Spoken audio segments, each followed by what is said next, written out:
name is Chris, welcome back to the Modern Diver channel. Today we're going to be taking a look at the Nautilus Marine Rescue GPS. Let's check it out.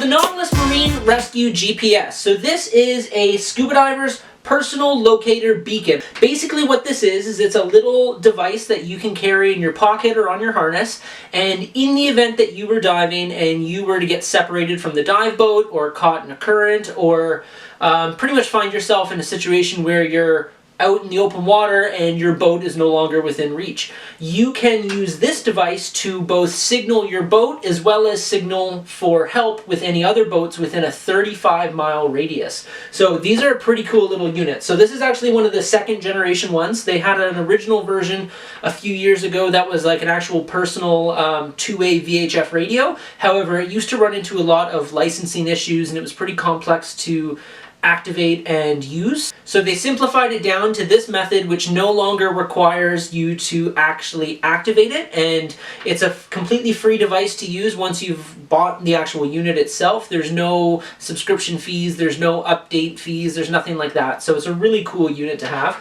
So basically, if I was to take it out of the box here, you'll see what it looks like. It is about half the size of what the original unit was, so it's really not that big, which is a huge benefit because the original one was quite bulky and kind of awkward to carry. This unit will definitely fit in your pocket or attached to your harness a lot smaller. They do also offer a couple ways to attach this to you. There is both a silicone pouch as well as a neoprene pouch with Velcro, or you can just kind of keep it in your pocket as is. There's a little tie off here for a lanyard, so you do have some different mounting options for it.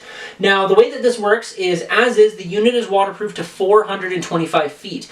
Now with the cap off, it is only splash resistant. The GPS itself and the radio isn't going to work underwater, so it's not something you're going to open up underwater, but you do want to keep in mind that this O-ring does need to be clean or kept clean, so that way you don't accidentally flood the unit at depth, because it's not going to be able to help you out in that situation.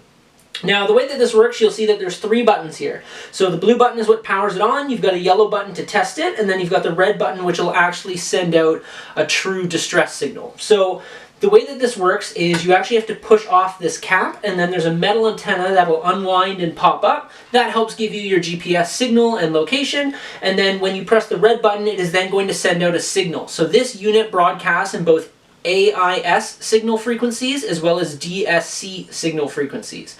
The unit itself does not require its own MMSI number, but it does have one pre-assigned to it, and you can assign different boats MMSI numbers for it to communicate directly to it. So for example, without it being set up to a specific boat, it will just reach out to any boat within a 35-mile radius that has a modern VHF radio that can accept either one of those frequencies.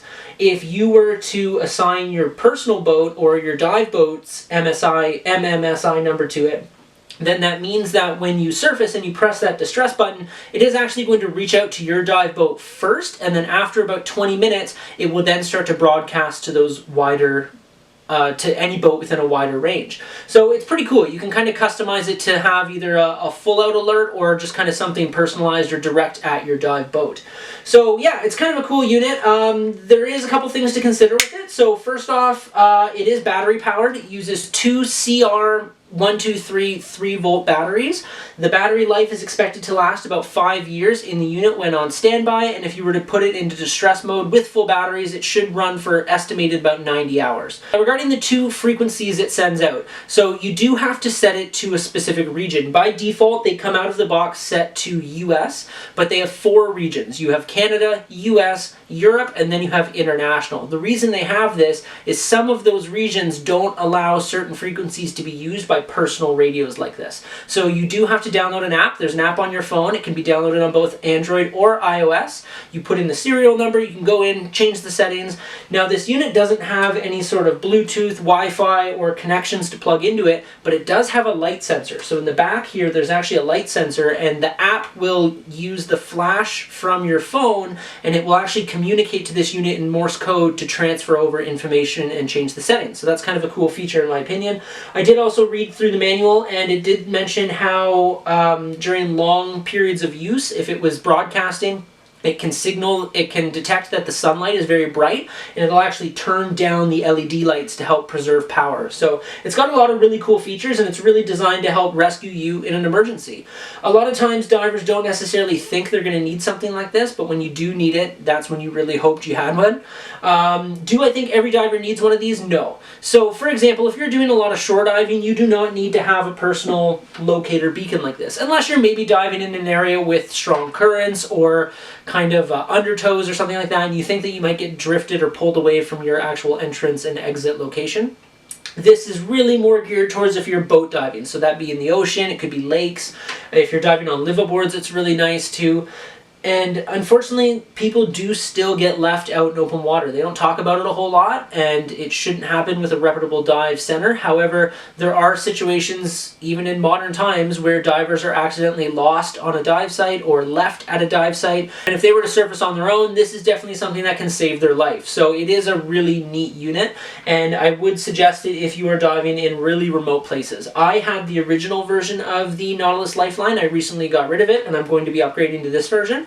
I have used it on a few trips worldwide, but again, I don't use it really here in Canada because I'm usually with reputable dive centers. But if I was in an area that doesn't have the same infrastructure that we have here in North America, then I would usually carry this with me. I have been on dive trips where the dive boat itself actually didn't even have a VHF radio, and so this wouldn't be able to reach out to that specific boat, but it would at least be able to allow me to reach out to another boat in the area to hopefully be able to come pick me up. So the way that this guy works is when it sends out the signal, any boat that has a modern VHF radio is going to get a ping as well as your actual GPS location. Basically, it's going to look like a man overboard. But overall, guys, I think this is a really cool product, and it is very important.